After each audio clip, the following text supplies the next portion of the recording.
What is the sound of a promise being broken? Is it a loud crack, or is it silence? For Ilara Vance, it was the soft thud of raw venison hitting a flat gray stone. Every evening, just as the sun bled through the Ozark hickories, the 78-year-old woman would perform this ritual.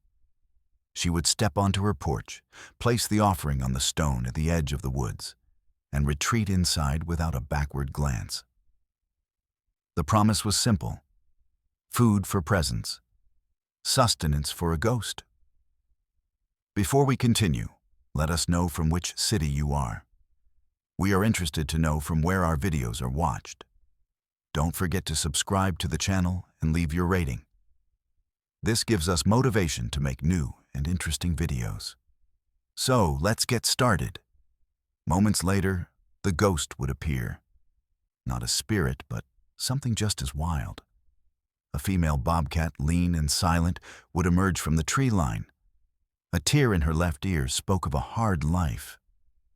Her amber eyes, ancient and unreadable, would fix on the house for a long moment before she took the meat and vanished back into the shadows. Ilara called her ghost, for she was a creature of the twilight, a secret kept between her and the deep woods. This was not friendship. It was a contract, written in the harsh language of survival.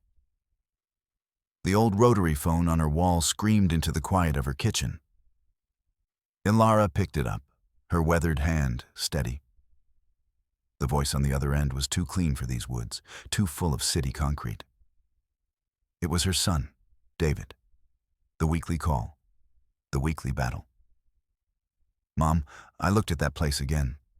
The one near the park. It's called Maplewood Villas. It's beautiful. They have a garden club." Ilara stared out the window at the forest, her forest, a place her husband Arthur had carved out of the wilderness with his own 2 hands. "David," she said, her voice like dry leaves, "my garden is right here, and my villa has a better view." He sighed. It was a sound she knew well, the sound of his patience fraying. "This isn't about the view, Mom. It's about safety. You're a mile down a dirt road. Cell service is a joke out there. What if you fall? What if something happens?" "Something is always happening, David. A hawk took a squirrel this morning. A storm is rolling in from the west. This is life, not a waiting room." Her words were sharp, honed by years of defending her independence. To David, this house was a liability, a logistical nightmare. To Ilara, it was the last piece of Arthur she had left. Leaving it would be a betrayal. "I won't live in a beige box, waiting for a nurse to bring me pills. I will die in this house." The line went quiet.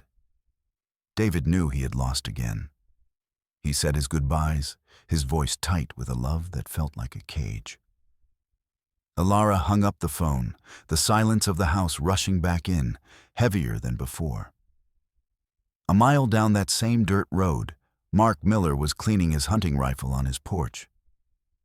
He watched the dark clouds gather over the ridge, his movements precise and economical. He saw Ilara Vance's old pickup truck rattle past on its way back from town. He shook his head.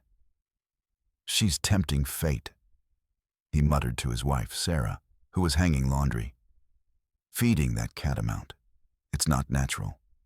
One day that thing will get bold, or sick. It'll end badly." Sarah paused, a clothespin in her hand. Her eyes were softer than her husband's. She saw things differently. "Maybe she's just lonely, Mark. That house is awfully quiet." Mark grunted, sighting down the barrel of his rifle. "The woods don't care about lonely, Sarah. They only care about hungry." He was a practical man. He saw the world in black and white, predator and prey. He didn't trust the gray space Ilara was living in. The storm David had predicted arrived just before dusk, a sudden, violent downpour that lashed the trees and turned the world to a gray blur. Alara rushed to bring in the last of the firewood she had split that morning. The air was thick with the smell of rain and wet earth. She made it to the woodshed, her arms loaded with oak logs. She turned back towards the house, hurrying against the rising wind. Her foot landed on the top step of the back porch. The wood, dark and slick with years of rain and moss, gave way without a sound. It wasn't a dramatic fall. It was a simple, brutal twist of physics. Her body went down, but her right leg stayed put, caught in the splintered boards. A sharp, sickening crack echoed under the roar of the rain. It was a sound louder than thunder, a sound that came from inside her. The pain was white-hot, blinding. She looked down. Through the torn fabric of her jeans, she saw the pale, jagged edge of her own bone. She tried to scream, but the shock stole her breath. With the last of her strength, she clawed her way through the mud and rain, dragging her shattered leg behind her. She managed to pull herself just inside the kitchen doorway before the world dissolved into blackness. Night fell. The storm passed, leaving behind a cold, dripping silence. Alara drifted in and out of a haze of pain. The world was reduced to the floorboards beneath her cheek and the impossible distance to the telephone on the wall. At the edge of the woods, Ghost arrived for her meal. The stone was bare. The house was dark. The routine was broken. She circled the property, low and cautious. Her sharp senses picked up the scent of Alara. But it was wrong. It was mixed with the coppery smell of fear and blood. She crept toward the back of the house and heard a low moan from the open kitchen door. The bobcat froze, her torn ear twitching. Confused, agitated, she settled onto the top porch step, a silent, wild guardian, waiting for the world to make sense again. The next morning, the sun rose on a world washed clean. Sarah Miller stood on her porch, a mug of coffee warming her hands. She glanced up the road toward Alara's property. She noticed it immediately. The air was cold, the kind of morning that demanded a fire. But there was no thread of smoke rising from Alara's stone chimney. "That's odd," she said to Mark as he walked out. "Alara's fire is always going by now." Mark shrugged, pulling on his work boots. Probably just sleeping in. Tough old bird. But Sarah couldn't shake the feeling. It was a small thing, a detail out of place in a life built on rigid routine. The silence from that house felt different today. It felt heavier, deeper. Inside the house, Alara was burning with fever. The hours bled together into an endless cycle of pain and thirst. Her voice was a dry rasp. She was trapped. Through the hazy glass of the kitchen door, she could see a shape on her porch. A tawny, spotted form. Ghost.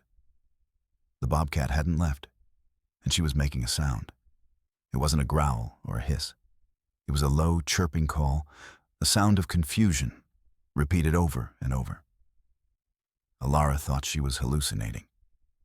But the sound was real. It was the only other living thing in her world, and it was a sound of deep, profound unease. By the second day, Alara was fading. Dehydration was setting in. Her thoughts became fragmented. Memories of Arthur mixed with waves of nausea. The only constant was the sound from outside. But the sound had changed. The questioning chirps were gone. In their place was something else entirely. It was a cry. A deep, guttural, harrowing wail that clawed at the air. It was a sound that didn't belong to the quiet woods. It wasn't the sound of a hunt or a mate or a territorial dispute. It was a raw, desperate scream of pure distress, repeated again and again, echoing through the silent trees. Mark was in his workshop, sharpening a chainsaw blade, when the sound first reached him. He stopped, his head cocked. As a hunter, he knew every sound these woods could make. He knew the cry of a bobcat. But this was wrong. The tone, the relentless repetition, it was unnatural. He walked outside, wiping his hands on a rag. Sarah met him on the lawn, her face pale. "Have you been hearing that?" she asked, her voice trembling slightly. "It's been going on for hours. That and still no smoke." Mark stared up the dirt road, his skepticism finally cracking under the weight of his own primal instinct. The sound was a violation. It was an alarm bell, rung by a wild creature. He looked at Sarah, and in her worried eyes, he saw his own fear reflected back. He dropped the rag. "Get your coat," he said, his voice grim. "We're going up there." He grabbed the keys to his truck, the terrible cries of the bobcat growing louder as a new cold wind began to blow through the Ozark Hills. The tires of Mark Miller's truck chewed at the gravel of the winding dirt road. Each turn brought them closer to the source of the sound, a harrowing cry that seemed to make the very trees shudder. Mark's knuckles were white on the steering wheel. He was a man who understood the wilderness, who respected its brutal, simple laws. This sound broke every one of them. It was a sound of madness, a distress signal from a world that was supposed to be silent. Sarah sat beside him, her hands clenched in her lap, her eyes fixed on the overgrown driveway that was fast approaching. "Mark, what if it's rabid?" she whispered, the thought hanging heavy in the cab. "It might attack." Mark didn't take his eyes off the road. "Rabid animals don't cry for help, Sarah. They bite. This is something else." He killed the engine at the end of Alara's driveway, and the sudden silence was broken only by the relentless wail. It was coming from the house, and there, on the porch, was the source. Ghost. The bobcat was not pacing or hiding.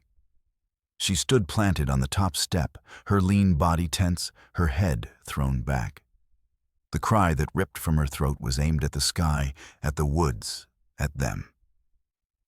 It was a sound of pure desperation. As Mark and Sarah stepped out of the truck, the bobcat lowered her head, her amber eyes, wild and intelligent, locked onto theirs. She let out one final piercing shriek, a sound directed squarely at them. It was not a threat. It was a transfer of responsibility. Then, as silently as she had appeared, she turned, leaped from the porch, and vanished into the undergrowth. Mark stood frozen, his hunter's mind struggling to process what he had just witnessed. "I'll be damned," he breathed. Sarah was already moving, her nursing instincts taking over. "The door!" she called. "The back door is open." They ran around the side of the house, their boots sinking into the mud. The scene in the kitchen stopped them cold. Alara Vance lay on the floor, her body twisted at an unnatural angle. Her skin was gray, her lips cracked and blue. One leg of her jeans was soaked in dark, dried blood. And the bone. They could see the jagged, horrifying edge of the bone. For a moment, they could only stare, the sheer gravity of the situation sucking the air from their lungs.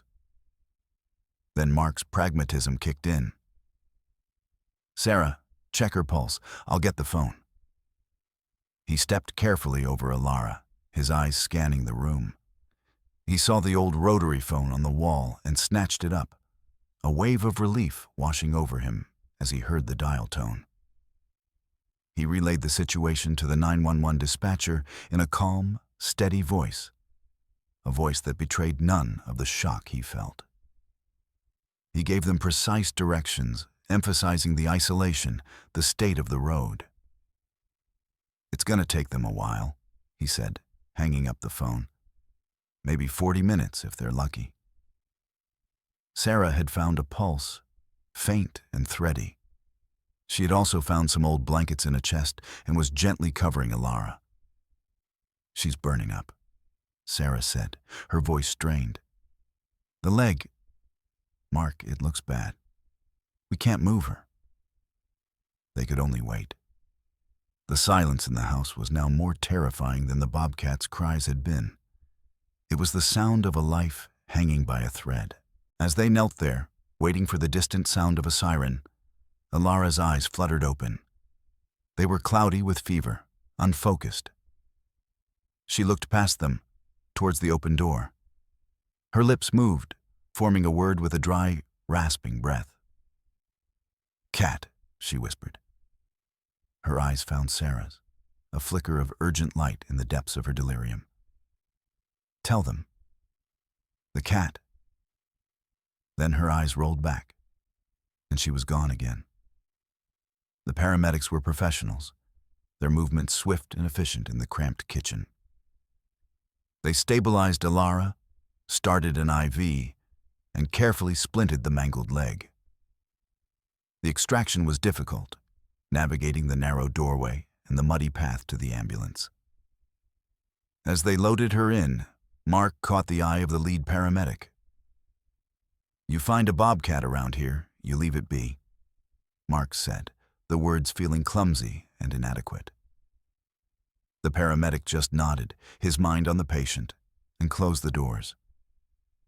As the ambulance pulled away, its siren finally cutting through the silence, Sarah leaned against her husband, a deep shudder running through her. "What did she mean, Mark?" "Tell them the cat."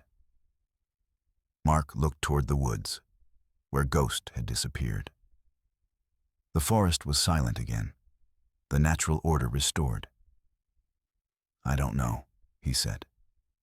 But for the first time in his life, he wasn't entirely sure he believed his own words. The hospital in Springfield was a world of beige walls and the smell of antiseptic, a universe away from Alara's wild homestead. David Vance arrived 2 hours after the call, his expensive car eating up the highway miles from St. Louis. He ran through the automatic doors of the emergency room, his tailored shirt already wrinkled, his face a mask of controlled panic. A doctor met him in a small, quiet waiting room. "Mr. Vance, I'm Dr. Aris. Your mother is in surgery." David's carefully constructed composure began to crumble. "Surgery? They said it was a broken leg." The doctor's face was grim. He was a kind man, but he didn't sugarcoat the truth. "It's a severe compound fracture. The bone was exposed for quite some time. We're dealing with a significant infection." David felt the floor tilt beneath him. This was it. This was the exact scenario that had haunted his nightmares, the one he had argued with her about 100 times. "Infection? So you give her antibiotics, right?" "She's strong, doctor. She's a fighter." Dr. Aris nodded slowly. "She is certainly that. But she was severely dehydrated and suffering from exposure. Her system is under extreme stress. The infection has entered her bloodstream. It's sepsis, Mr. Vance." The word hung in the sterile air, cold and heavy. David, the architect who designed buildings to withstand anything, suddenly felt like his own foundations were cracking. He could design a home to be safe, but he couldn't protect his mother from her own stubborn will. He sat with his head in his hands long after the doctor had left, the hum of the hospital a dull roar in his ears. He thought of their last conversation, her defiant words ringing with a terrible irony. "I will die in this house." He had been so angry, so frustrated. Now, all he felt was a profound, hollow guilt. A nurse finally came to get him. "She's out of surgery. She's in the ICU. You can see her now." He walked down the corridor, his footsteps echoing. He pushed open the door to her room and stopped. Alara was terrifyingly small in the large hospital bed, dwarfed by the machines that beeped and whirred around her, breathing for her, living for her. Her face was pale and swollen, her wiry strength gone, replaced by a fragile stillness. A doctor was standing by the bed, studying a chart. He looked up as David entered. "Mr. Vance," he said, his voice low. "The surgery was as successful as we could hope. We cleaned the wound and set the bone. But her body's response to the septic shock is critical." David stared at his mother's still face. "What does that mean? What are her chances?" The doctor met his gaze, his eyes full of a tired compassion that offered no comfort. He took a deep breath. "The next 24 hours will tell us everything. We're doing everything we can. But you need to prepare yourself." The 24 hours that followed were a long, slow descent into a sterile hell. David Vance did not leave the ICU. He sat in the uncomfortable vinyl chair, the architect's crisp shirt now a wrinkled mess, and watched the rhythmic rise and fall of his mother's chest, a movement that belonged not to her, but to a machine. He watched the numbers on the monitor, green and red digits that held her life in their flickering balance. He was a man who solved problems, who built structures to defy gravity and time. But here, faced with the fragile architecture of the human body, he was helpless. He saw his mother not as the stubborn, defiant force of nature she had always been, but as a collection of failing systems. The guilt was a physical weight, pressing down on him. Every sharp word, every frustrated sigh from their phone calls came back to him, each one a small, cruel blow. Night bled into a gray dawn. A nurse came in, her movements quiet and practiced. She checked the monitors, made notes on a chart. David watched her, his throat too tight to speak. She looked at him, a small, tired smile on her face. "Her fever is down a degree," she said. "It's a small step, but it's in the right direction." It wasn't a promise, but it was the first crack of light in a long darkness. David leaned forward, taking his mother's hand. It was frail, but it was warm. He held it for hours, anchoring himself to that small sign of life. Late that afternoon, he felt it, a flicker of pressure against his palm, so faint he almost thought he'd imagined it. Then it came again, stronger this time. He looked up. Alara's eyes were open, cloudy and confused, but open. They found his face. Her lips moved, but no sound came out. David squeezed her hand back, tears blurring the sterile room into a watercolor wash. "I'm here, Mom," he whispered, his voice thick. "I'm right here." Days later, Alara was moved from the ICU to a regular room.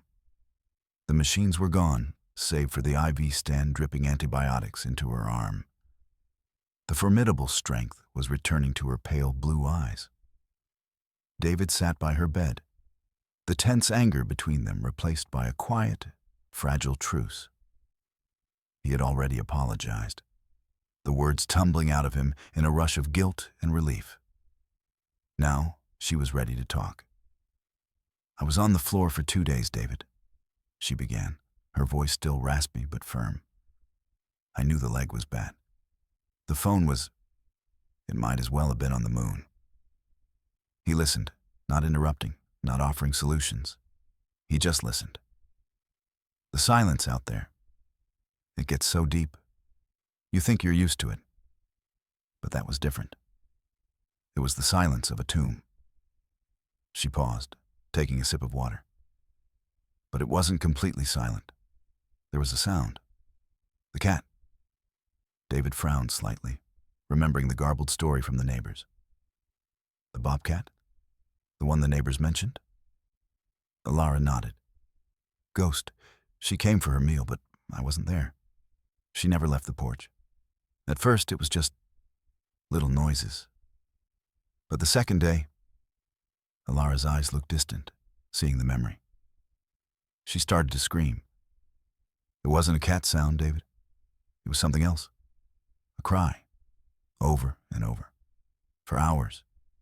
It was the only thing that kept me from letting go. That wild, angry sound, reminding me that I was still there. David stared at his mother. The architect in him, the man of logic and blueprints, tried to find a rational explanation. An animal's routine was disrupted. It made noise.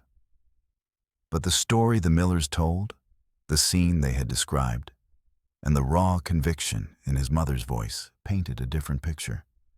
A picture that defied logic. He finally understood. Her connection to that place, to that wildness, wasn't just stubbornness. It was a language he didn't speak, and it had just saved her life. The story spread through the small community of Cedar Creek like wildfire. It was told in the aisles of the hardware store, over coffee at the town's only diner. And its most compelling narrator was its most unlikely, Mark Miller. "I've hunted these woods my entire life," he'd say, leaning against the counter, his usual skepticism gone, replaced by a quiet awe. "I know the sound of a bobcat in a trap, the sound of it cornered. This was not that. This was a call, like it knew. It stood on that porch and screamed at us until we came. Then it just left. Job done."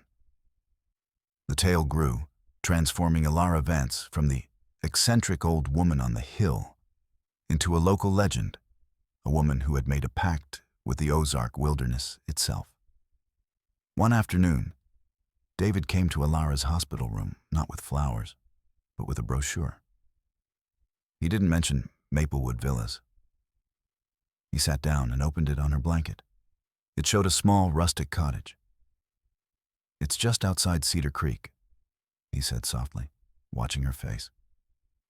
"It has a porch, a small yard for a garden, and it backs onto the state forest." He was not making a demand. He was offering a treaty. Alara studied the pictures. She saw the trees. She saw a place with neighbors close enough to hear a shout, but with a backyard that faded into the untamed woods. A place she could still feel the pulse of the wild, but where help wasn't an hour away. She could preserve her dignity, and he could sleep at night. She looked from the brochure to her son's face, seeing not a controller, but a man terrified of loss. She gave a slow, deliberate nod. "All right, David," she said. "All right."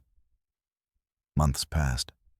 The vibrant green of summer had faded to the deep golds and russets of late fall. Alara Vance sat in a rocking chair on the porch of her new cottage. Her leg, healed but forever changed, was propped on a stool. She moved with the stiff grace of someone who had relearned how to walk. David had just left, after helping her hang a new bird feeder in the small yard. The easy peace between them was as sturdy as the new cottage. As dusk began to settle, casting long shadows from the forest behind her house, Alara watched the tree line. And then she saw it. A familiar silhouette emerged from the deepening gloom. It was Ghost. But she was not alone. Flanking her were two lanky, half-grown kits, their movements mirroring their mother's cautious grace. The bobcat stood at the edge of the woods, her amber eyes fixed on the woman on the porch. No sound was made. It was a long, silent gaze, an acknowledgement, a final closing of a ledger. Then, with a twitch of her torn ear, Ghost turned and melted back into the forest, her children following like shadows. A debt had been paid. A balance was restored. Alara Vance smiled, a single tear tracing a path down her weathered cheek. And she was home. Was the bobcat acting on pure animal instinct? Or did it possess a deeper, more profound connection to Alara?